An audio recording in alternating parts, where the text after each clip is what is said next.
अरुण कुरुम नावाचा हा मुलगा आहे. कुठल्या तरी ओळखीनं माझ्या कार्यालयामध्ये आला. रेशन कार्ड त्याला काढायचं होतं.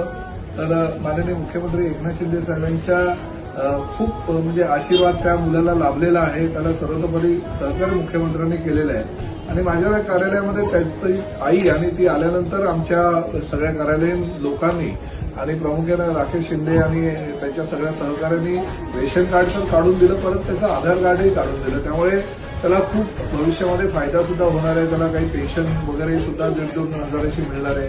घरची हलगर्जीची परिस्थिती असल्याकारणानं झोपडीमध्ये राहणारी ही बिचारी कुटुंब आहे आणि त्या कुटुंबाला हा आधार मिळालेला आहे. म्हणजे राज्य शासनाच्या आणि प्रामुख्याने महायुतीच्या सरकारमध्ये ह्या अशा गोष्टी